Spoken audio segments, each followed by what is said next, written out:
We already knew that Yeezy as a company was probably one of the worst run organizations out there, but based on some new info, it's now clear that one man is the sole reason Vultures 2 and the new app might never actually release.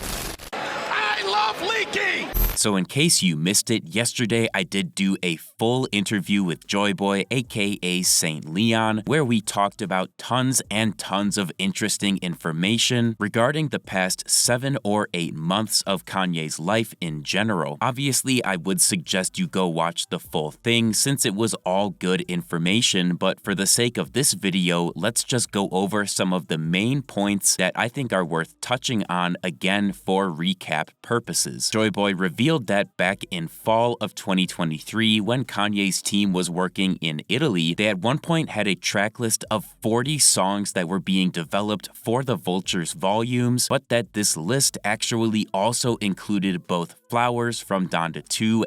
Your life finna change, right? I am a flex, I am the sun, done what you I'm now. I am the best, you in the top, then only climb down. Fuck flowers in 100,000. And Future Sounds, which would have released just a few weeks prior on Travis Scott's Utopia as Telekinesis. We also found out that the intro to the Vultures single that Kanye dropped in November of last year was originally part of a different song but was ripped off and stitched onto what Bump J had that he already worked on, which resulted in the Vultures single that we know and love. We do have a short snippet of an early version of this intro from a short Vultures documentary that was filmed, so maybe this is the song that Joyboy was referencing.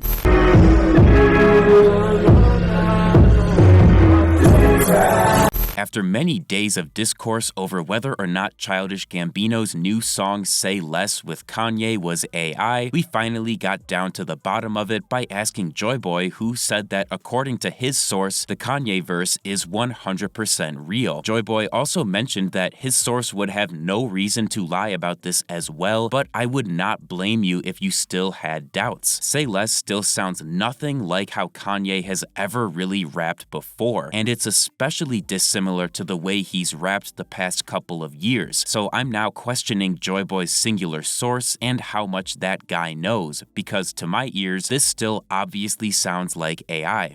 Ain't you always cooking like flambe? Nothing left to say. I'm more like John Lennon, he more like Don Lemon than me on Uncle Tom, but more like Tom 7. So you the type to get your girlfriend a BBL, then work a night shift, try and get your CDL. According to Joyboy, Kanye is actually working on developing a new version of the Yeezy pods that extend all the way up the thigh, making them much more stocking-like and less like a shoe, which is definitely an interesting way to continue exploring the pod concept. When talking about the development of Kanye's solo album, Joyboy mentioned that in his opinion, the solo album and Vultures 2 both have the same chance of releasing, and that the solo album is very much still being worked on.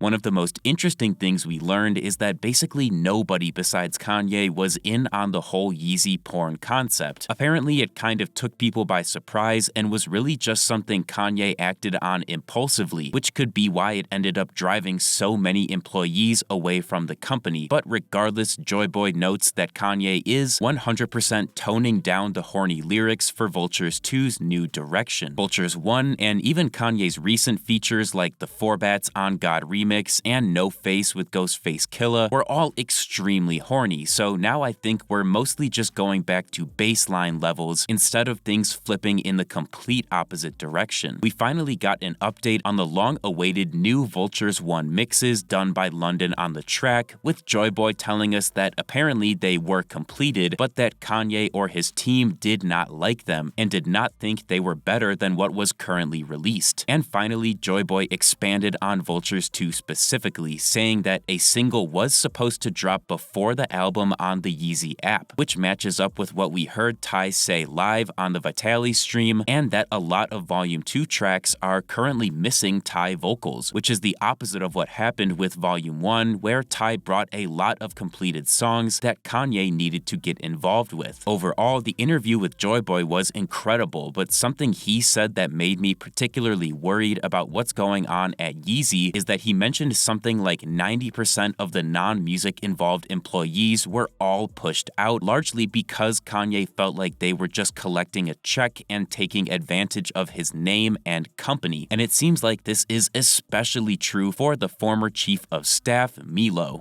Later on in the day, we got a shit ton of whistleblown information about the Yeezy app development and just how badly Milo was able to single-handedly fuck it up. So this basically all came from being posted by Kanye's posts over on Instagram, who was passed the screenshots and information by a member of the app teams. These Instagram stories detailed some extremely shady business dealings between Milo and the Yeezy app teams, with him basically pulling all the strings and orchestrating everything from signing NDAs to promising compensation for acquiring the actual app intellectual property, which was never delivered. The kicker here is that Kanye had basically zero idea any of this was happening, as apparently last night he was shown for the first time the full text between Milo and the Yeezy app developers. Not only this, but apparently all the NDAs and contracts were not signed with Kanye's name, as Milo was again orchestrating all of this, and it seems like Kanye in general was kind of being kept in the dark by Milo, who at the same time hired a third party of Russian mobile app developers to seemingly put pressure on the pre-existing two Yeezy app teams. But essentially what we learned here is that the Yeezy app development has been so troubled directly because of Milo, who was likely someone that was taking advantage of working for Kanye to abuse the little power he had. It seems like Milo was able to do irreparable damage to the company specifically because of his chief of staff position, so he's the one putting all these shitty employees in place because he had that ability. Thankfully though, Milo was flushed out a few days ago, along with what seems like over 60% of the company in general, so hopefully app development can straighten out in the coming weeks.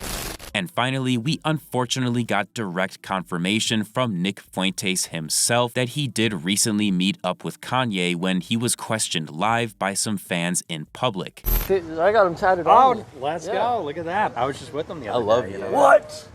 No, Are you trolling? No, I'm Doing not what? trolling. you have to have a photo. And then after this, when asked if he was doing work for Kanye, Nick tried to duck the question, which is basically his way of saying that he was indeed being brought back to work for Ye. Bruh. What? You work for Kanye? No, can't really speak on that. Come on. This confirms all the rumors we've been hearing the past few days about Nick's reintroduction to Yeezy, but it still doesn't mean that Kanye is going back to politics, so I wouldn't panic just yet because we don't know exactly what Nick's purpose for being brought back is. Thank you guys so much for watching. If you enjoyed, feel free to leave a like and subscribe to my channel for more videos like this, and let me know down in the comments if you think now that Milo is gone, the app development will go quicker.